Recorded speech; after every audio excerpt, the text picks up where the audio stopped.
The Pheu Thai party yesterday reaffirmed its economic policies and vowed total compliance with its campaign pledges, including an increase in the minimum wage of 300 baht per day. I guarantee every Pheu Thai policy is practical and will be implemented, Party list MP Suchat Thada Thamrongwet said. Suchat said his party had already mapped out contingency plans to cushion the impact of a wage hike, dismissing concerns about the country's competitiveness. He said upon assuming office, the Pheu Thai-led government would organize a workshop for agencies concerned to brainstorm and clarify its policy implementation steps. He urged the manufacturing sector to rally behind a wage hike, arguing it was designed to improve workers' livelihoods and reduce economic disparity.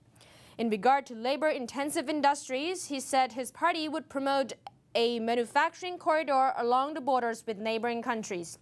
Relocating of certain industries would help reduce the migration of alien workers, he added.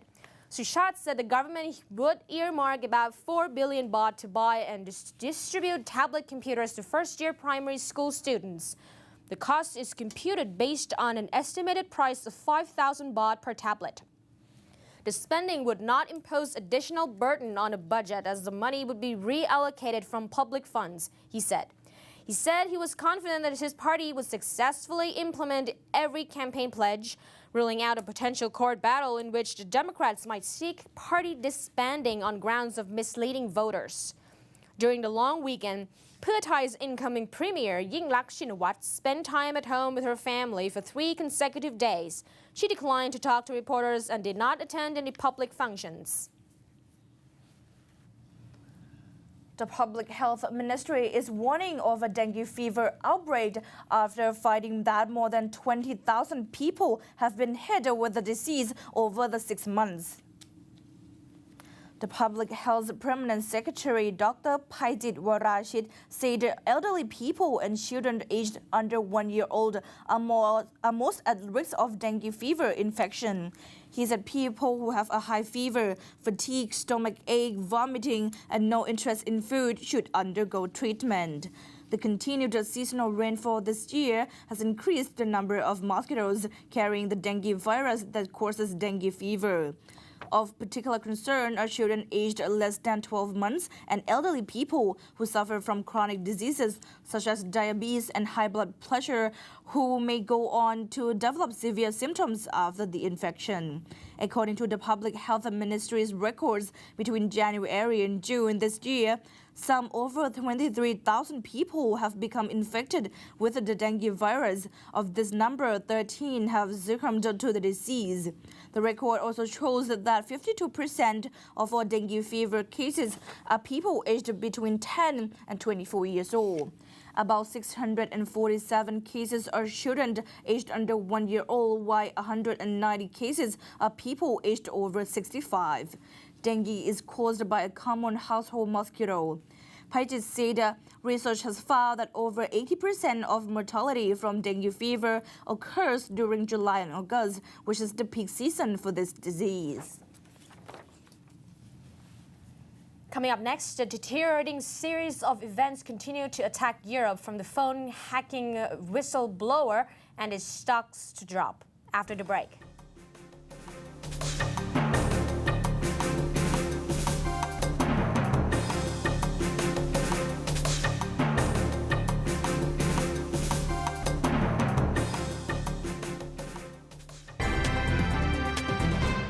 Well, apparently, according to the BBC World Service, the phone hacking whistleblower Sean Howard found dead. A former News of the World journalist who made phone hacking allegations against the paper has been found dead. Sean Howard told the New York Times the practice was far more extensive than the paper acknowledged when police first investigated hacking claims. A police spokesman said the death was currently being treated as unexplained but was not thought to be suspicious. Well, it comes after Met Police Assistant Commissioner John Yates resigned after growing pressure over the scandal. Well, News International said it was aware of what was happening but made no further comments.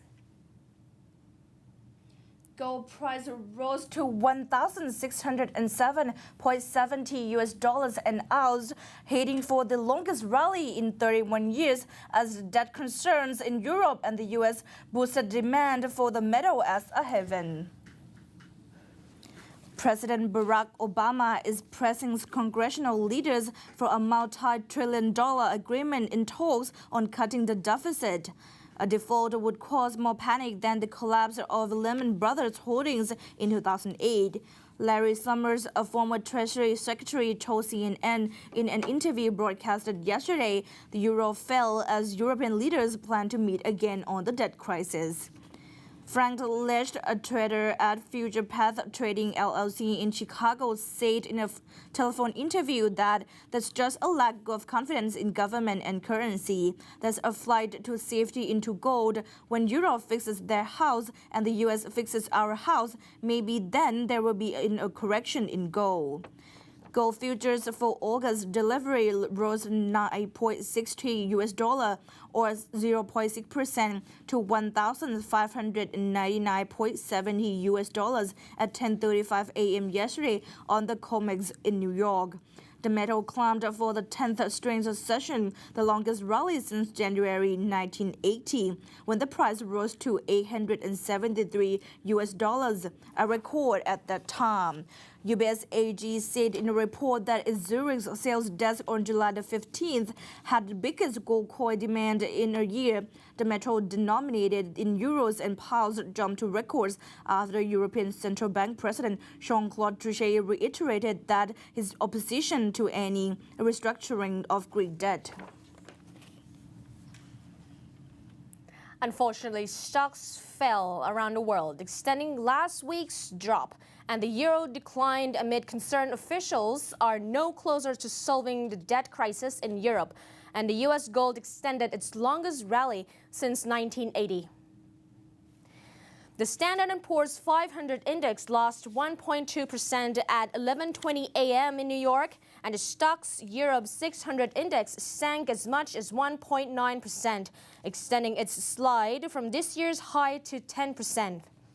The euro depreciated as much as 1.4% to a record low of 1.1374 Swiss francs before paring losses, and the cost of insuring European sovereign debt rose to a record.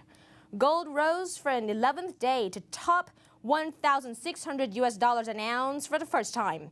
Italy's 10-year bond yield jumped 21 basis points to 5.95%, and Spain's surged 26 points to 6.28%. A gauge of European bank shares slumped to a 2-year low, and financial stocks led losses in the S&P 500 as concern about Europe's debt crisis grew.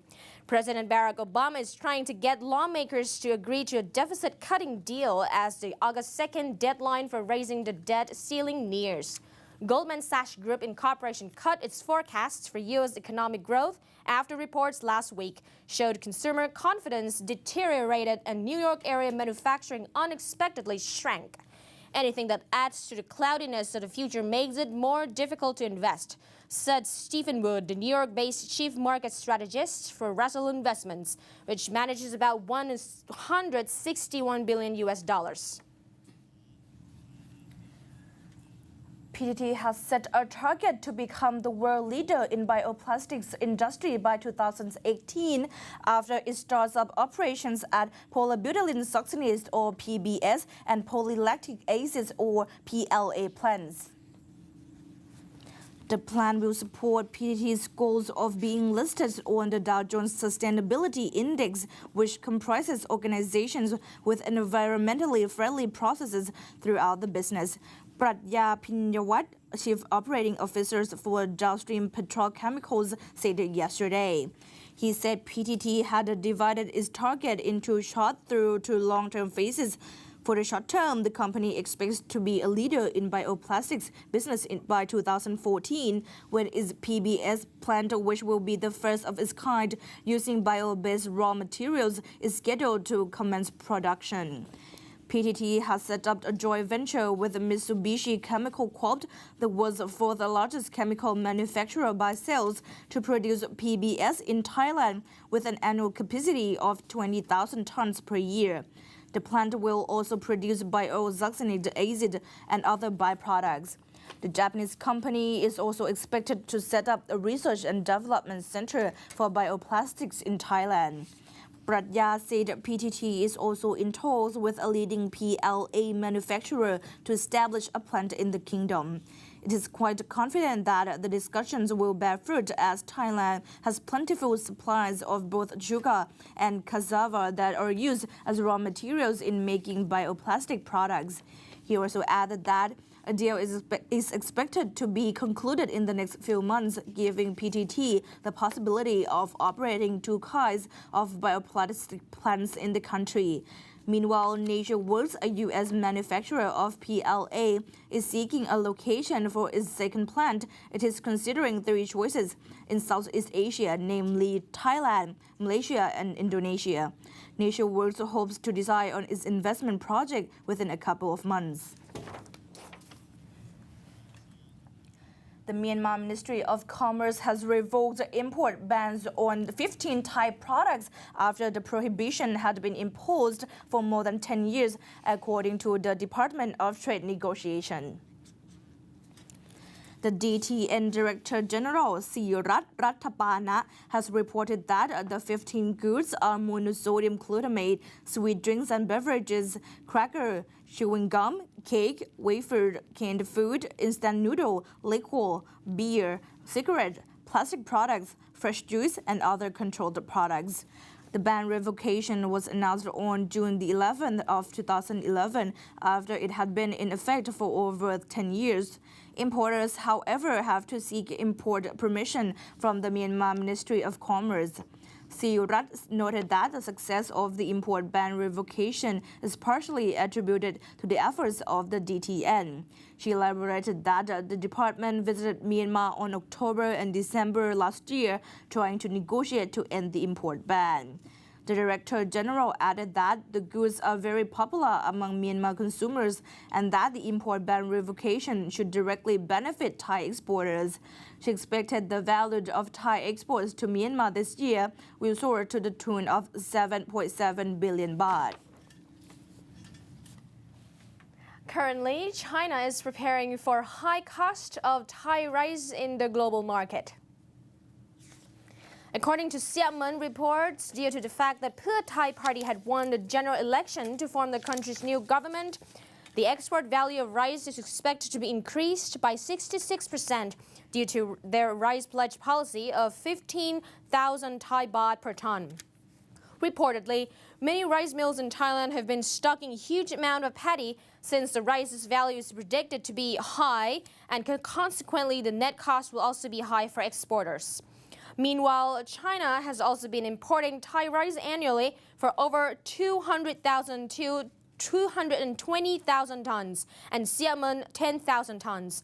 As for the first 5 months of this year, Xiamen had imported rice from Thailand for over 8,143 tons, an increase by 40.4% from last year. Furthermore, the changes in cost of Thai rice might also affect the global market, given that the increase in the cost of Thai rice will eventually increase the value of rice in other countries.